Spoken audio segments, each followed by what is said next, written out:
Hello, hello, welcome back. Today we're talking about testing after you do cleaning in your home or your house. How long should you wait to do that? There's a lot of different information and guidelines on you're supposed to wait 6 weeks, you're supposed to do it right away, you're supposed to wait 6 months, you're supposed to whatever. And people get really confused on what you're supposed to do. And so I've been seeing that come in a lot. We're taking topics for the show from my email community.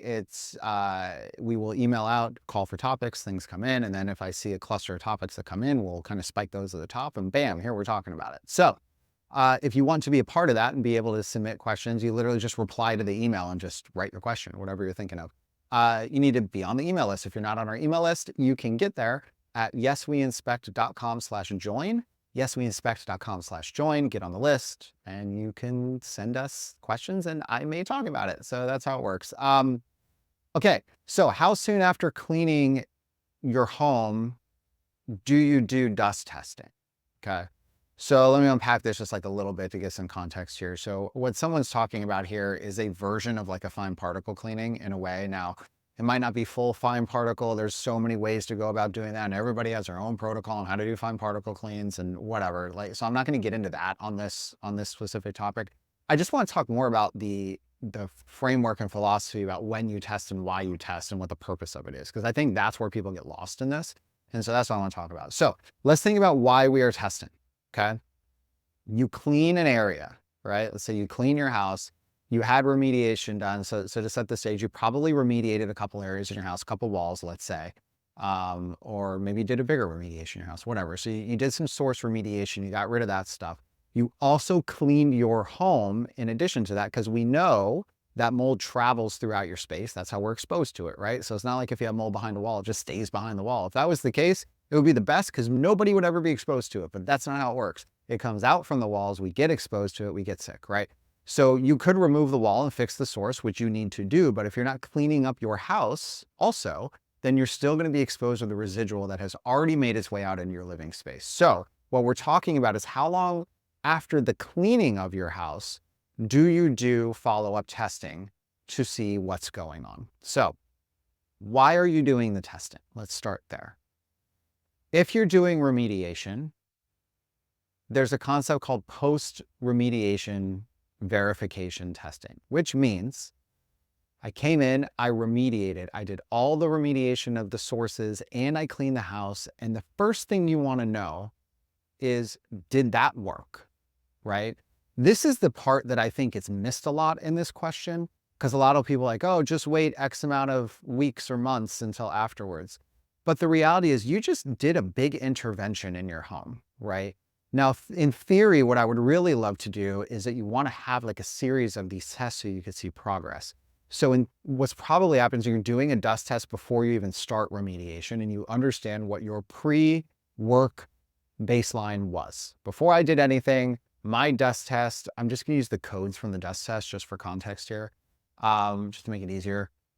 My dust test code was a 4. It's a range of 1 to 5. 4 is highest or on the higher end. 4 is a problem, right? It's a 4. Cool. We're going to go through. We then maybe do an inspection. You find some sources, you remediate the sources, you do a full home cleaning, and you do another dust test. And let's say your dust test code goes down to a 3 or a 2. Okay, that shows progress. Now, when do you do that test? You do that test right after remediation is done. You're not waiting. The purpose of that test is not to allow things to accumulate again. The purpose of that test is to reestablish your baseline, right? The baseline that you created at the beginning of the process before you did any intervention, any work, that kind of doesn't matter anymore because you've done a bunch of work, right? It's the same as if you went into, you're looking to buy a house and you walk in the house and they've renovated the house. You're like, oh, it looks pretty. Like, I kind of don't care what it looked like before. Like, so before it looked like a 1970s house with dated everything and green carpet and all, who cares? I walked in the house now. This is my new normal. This is what the house looks like right now. This is where I am now in the timeline, right? So you want to do a dust test pretty much immediately after you're done with your remediation to see if the remediation worked. Because the purpose of remediation is to return everything to a normal fungal ecology. Like it's to get to a clean slate as best as you can.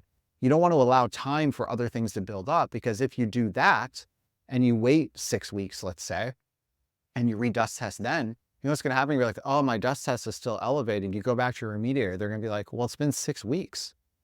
There could have been something else that happened somewhere, right? Like you don't warranty mold remediation. Like it needs to be cleared at the time, because one leak, one drip, one anything, mold can start again and you have a new source, right? So you're not going to get like some sort of long-term guarantee. You have to be testing really close to when it's done to prove that whatever the remediator did either worked or didn't work, right? So the first one that I would do is like right after you're done, like literally days after you're done, I would do the dust testing through the house, then see where you are in comparison, okay? Now, if you want to wait a period of time, so, well, hold on, before I do that. So let's say that that one looks pretty good, right? And you've also post-tested the source areas. So like, let's say they removed a wall, you did surface testing of the exposed framing, everything over there to make sure that all the sources of the growth in those areas are gone. What you've now done is that you've established that the areas that I was aware of that had a mold problem in terms of sources, they have all been fixed. So those factories are no longer factories. Those are fine. And the whole house has been cleaned to a new baseline, which shows up in the dust test and say you're a code 2 or something at that point, right? Like, cool, this is great. This is my new baseline. And I know everything that I at least knew about at that time in terms of potential sources of mold in the house, and they're all handled. And I tested, now I know, okay? So now, why would you test later, okay? So this is the question. How long do I wait before I test? Should I be waiting this long, that long, and the other? Why do you test later? You test later. Oh, hold on. I want to come back. Sorry.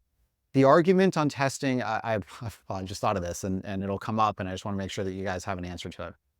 The argument that you'll get from a lot of people on testing right after is that you need time for the dust to settle in order to test it again. And because you need time, you have to wait a certain amount of time for gravity to bring these particles down. Yeah, you do that if you don't remediate properly, you need time. If you're doing if you're doing the home cleaning process the right way, you're including a fogging procedure to bring all the particles down to the surface so you can then wipe them away. If you're doing that, you've now forcefully moved all those particles. You've sped up the timeline. You're not relying on gravity to do it over the course of weeks or months or years. You're implementing a process that is going to speed that up and make that happen in a day. And then they're going to clean all of it.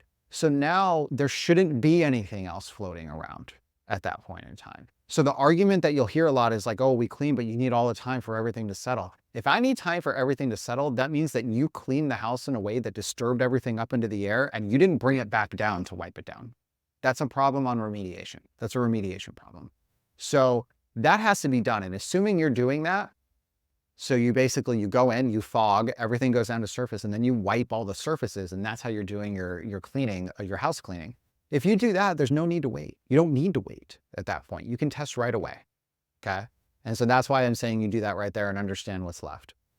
Now, you know where you're at. Now, let's say that you do want to test later, okay? What's the purpose of testing later there if you've done all of your proof and validation pretty close to when remediation ended? The reason you would test later is if maybe you suspect that there's more mold sources in the house that like you weren't aware of. And because they weren't removed the first time, they're still contributing into the main living area, spores, fragments, toxins, whatever, and they're still settling down in the dust. And then in theory, if you did a dust test again, it should elevate again off of that, if that's what's happening, right? And so then why would you do another dust test again? To understand if you got all the sources or not. That's why you would do it, right? And that's where I think the disconnect comes, is why you test immediately after versus why you test 6 weeks after. The like industry through line of waiting 6 weeks to just let gravity bring the particles down so then you can test it and see if the cleaning worked doesn't really make sense, because you're allowing 6 weeks of time to go by for maybe there's 2 other sources in the house that you didn't know about.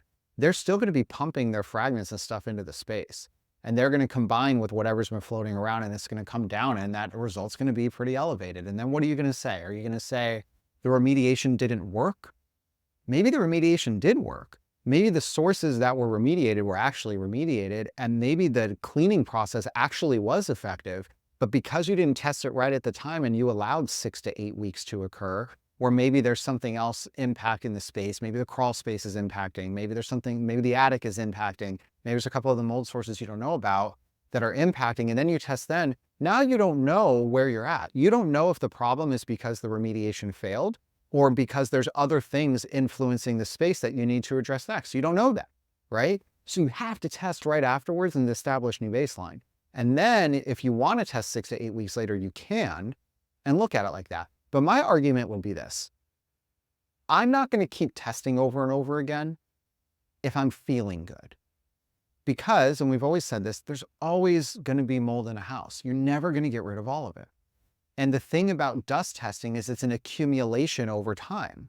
So as more particle and more spore and more stuff gets into the dust, your numbers are ultimately going to get more, they're going to get higher, right? And so, for me, if I'm remediating, I go back to why am I remediating? I'm not remediating because I'm just like, yes, I want to remediate my house. I woke up today and I was like, please rip all this stuff out and remediate my house. No, you're remediating because you're sick. Nobody else is doing it unless there's a cause to do it. There's a trigger to do it, right? Your trigger is, I don't feel good. I need to remediate and get rid of the stuff I'm exposed to feel better, right? The goal is to feel better. The goal is not to run a bunch of tests to look at numbers to tell you if you should be feeling better. The goal is just to feel better. So your body and your feeling is your barometer. It's not the result on a test, right? So for me, the purpose of testing is to validate that whatever intervention or action that we did had the effect that we wanted to, not the effect on the body, but it had the impact on the space that it was meant to have. We're proving that our remediation worked. Remediate, test right after. Now, instead of just coming back and saying, I'm going to test 6 to 8 weeks later, I'm probably just going to live in the house for 6 to 8 weeks and see how I feel. And if I'm feeling okay, I'm not going to go on this manhunt for mold all the time. It's not psychologically healthy. And if your health is improving, then it's not even physically needed either, right? So don't go on like a wild goose chase to find it if you don't need to. You need to if you are not feeling good, right? You need to if the medical preventions that you are on are not progressing you the way that you need to, right? Now, if that's happening, if you live in the space for another 2 to 3 months and you realize I feel exactly the same way that I did, or I'm not progressing or whatever it is, then yeah, more power. Do it there, right? But do it for a reason. Do it because the same reason you did at the beginning. I'm not feeling good. I did a test. I took an action. That action was remediation. And then to wrap that bow, I tested after remediation to prove that what the money I spent on remediation was effective. Done. That's like its own project. Then you start over, right? Don't think of it as the same thing. Think of it as like, that's done. I'm now starting over. I'm walking back into my house and I'm feeling a certain way. If I'm feeling good, you're never going to go down that road again. So why waste the money on it, right? If you're not feeling good, then you start it again. I'm going to maybe dust test again. Oh, I see that my dust test has actually gone up from my post-remediation verification one. Okay, this is telling me that there's still some other influence in the house that's building up that we maybe didn't identify, right? You're not going to argue that the cleaning didn't work because you tested at the front end and you know the cleaning was acceptable, right? Because you said, okay, we're good with this. So it's not that they came in and they failed the first time. Whatever they did effectively. And if you do a dust test again and it's rising again, and you're not feeling good, right? And now you're triggering and you're seeing that's rising again, then the next thing is, all right, there's a likelihood that there's more going on here. And so we need to reevaluate the house. Did we look at the HVAC? Did we look at the crawl space? Where did you look before? Was it isolated? Was it not? Who came in? Who did the inspection? Did they inspect the way that, we inspect us, or do they inspect the way that local mold inspector X does, right? And, those of you who listen to this know the difference to that, and this episode isn't around that, but how many sources were found, right? You kind of go through it, and then maybe you need to have a second evaluation of the house done, and you kind of go through the process again. But don't start going through the process if you are feeling good, right? If you're feeling good and better, don't put yourself through it again. You're progressing. You don't need to be around, this is the majority of people, not every single person, but the majority of people do not need to be in a zero mold exposure place. One, it's kind of impossible. And two, our bodies are meant to fight stuff off. It's meant to, we're this really cool internal system that we have. Sometimes we get overwhelmed, and that's when all the symptoms and the stuff comes on. But if you reduce the exposure, you're now being exposed to way less. So your body doesn't have to fight off as much. And then if you're doing medical interventions, right, you're doing detox protocols, you're doing methylation pathway improvement, you're doing things like that, then your body is actually getting better at removing it.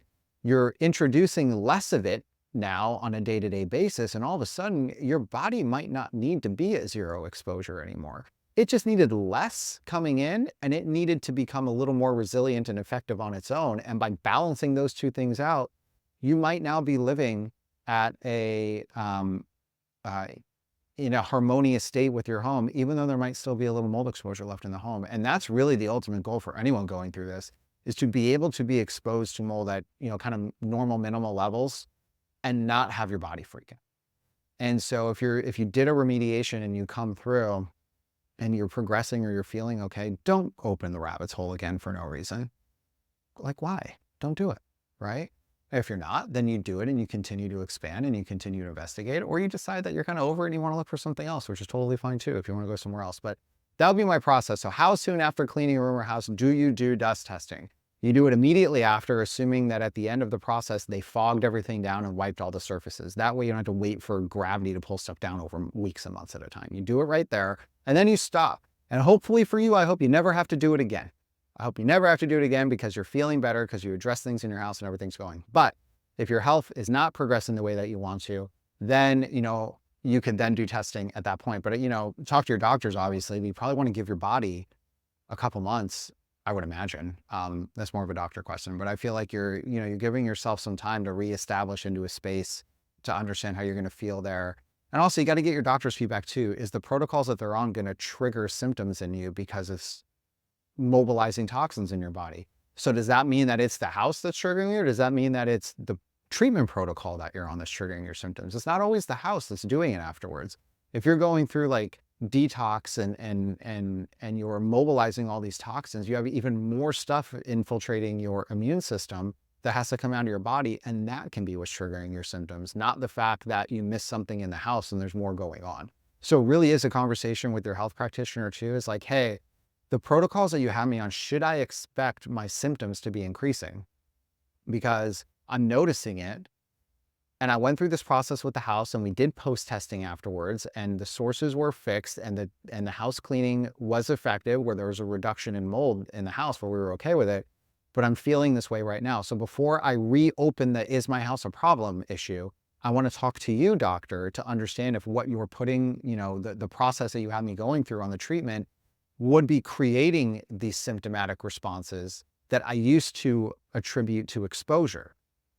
And if they're like, yeah, that can be happening, right? So what our plan here is that we're going to do X, Y, and Z. Maybe we taper back the aggressiveness that we're doing on your protocols or whatever to try to reduce your symptoms and your Herx reactions and that sort of thing. And let's say they do that and then all of a sudden you're not feeling it anymore. Then it means it wasn't the house, it was how they were treating you, right? So you got to kind of look at both pieces. Why would you be feeling symptoms at the end? Sure, is there more going on in the house? Maybe. Or you're working on your body, you're mobilizing toxins, you're detoxing, you're messing with your, you're doing so much stuff inside. You have to get all this stuff out.